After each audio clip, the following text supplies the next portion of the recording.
कहते हमें समझा रहे हैं कि तुम देख रहे हो कि कोई कल मर गया, कोई परसों मर गया, इसी से आपके मित्र प्यारे रिश्तेदार खत्म हो रहे हैं और आप भी एक दिन जाओगे।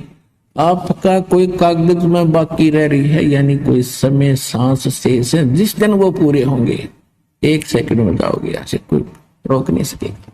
तो कहने का भाव ये है कि इस संसार की आस में केवल यहां जीना ही जीना मानकर भक्ति नहीं बनेगी।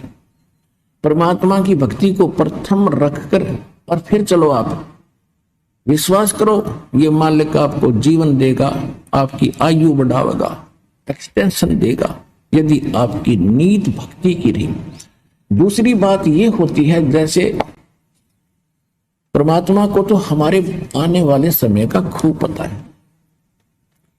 जैसे कोई भक्त की मृत्यु होगी, सतनाम प्राप्त करके सारनाम प्राप्त नहीं हुआ। अब कोई उसके मन में, क्योंकि जो भक्त है उनको तो दृढ़ता रहती है, समाज के लोग वहां आते हैं, पता नहीं क्या क्या उसको कहते हैं, तुम तो ये कहा करते, तुम तो ये कहा करते, और अच्छा भगत था, पूरी श्रद्धा थी, इसकी एक्सटेंशन क्यों ना करी तुम्हारे भगवान ने। तो पुण्यात्मा विचलित ना होना। आपको उदाहरण देता हूं कि उस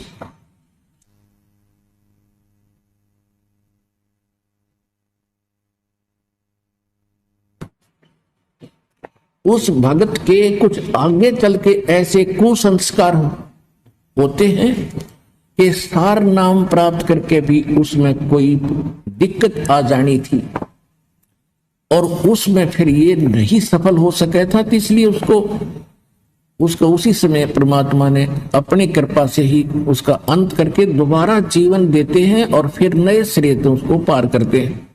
अब तो ये भक्ति युग शुरू हो गया, हजारों वर्ष ये चलेगा। अब तो कोई धोखा है नहीं, मोक्ष नहीं, मृत्यु होगी तुरंत मनुष्य जीवन 10वें महीने आ लेगा। यहां पर 10वें महीने वो आत्मा यहां आ लेगी किसी बहन बेटी के गोदी में, माई के गोदी में, और गर्भ से भक्ति शुरू हो जाएगी उसकी। दास के पास उदाहरण है, ऐसे ऐसे भक्त, क्योंकि दास ने 20 वर्ष हो गए लगभग इस उपदेश देने की आदेश प्राप्त हुआ, उस समय से देख रहा है कि कुछ ऐसे भक्त सारनाम प्राप्त करके भी बिगड़ गए और छोड़ गए यहां से, और नकलियां गज्जा फंसे। तो वो कुमार्ग था।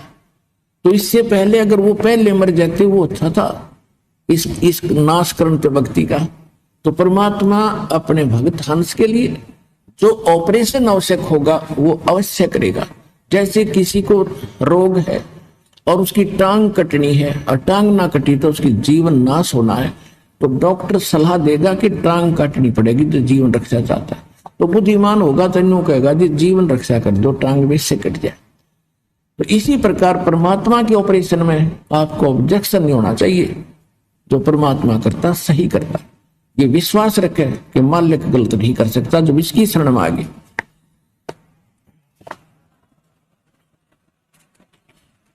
जैसे एक डॉक्टर के पास आप पहुंच के, तो वहां डॉक्टर की चलनी चाहिए, मरीज की नहीं। जब मरीज चला होगा तो ऑपरेशन फेल हो जाएगा और वो जीवन अपना हाथ धो बैठेगा। तो इसी प्रकार जैसे आप देखते हो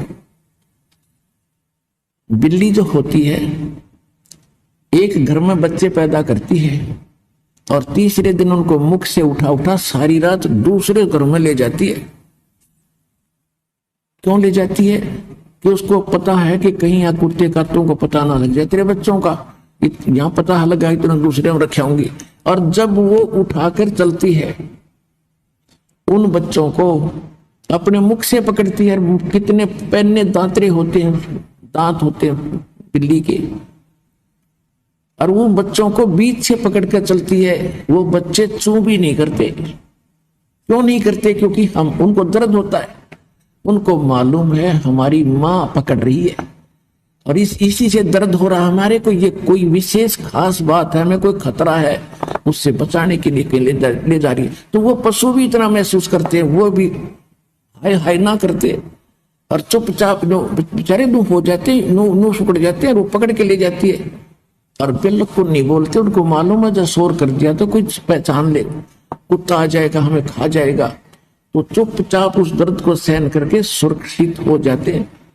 इसी प्रकार समझ लेना परमात्मा थोड़ी बहुत यहां आकर भी आपको कोई पीड़ा है तो आपके हित में है, आप उसमें बिरडाना नहीं। कई तेनों के मैं 4 बार आ लिया जी, अरे 4 बार में कला टूट गया, सारी उम्र आना तेन तो यहाँ पर अगर 4 अपन में थक लिया तीसरी तेरे को लाभ होगा, फिर फायदा क्या होगा इसका। तो पुण्यात्मा उनको याद रखना है। कहते राज्य क्रम ताराम की रजा धरे सो शीस, दास करीब दर्श परस दिन बैठे जगदीश। इस परमात्मा की रजा में रहना और देखना, फिर ठाठ आपके 101 पीढ़ी का कल्याण होगा, या कोई डूम भाट के गीत नहीं।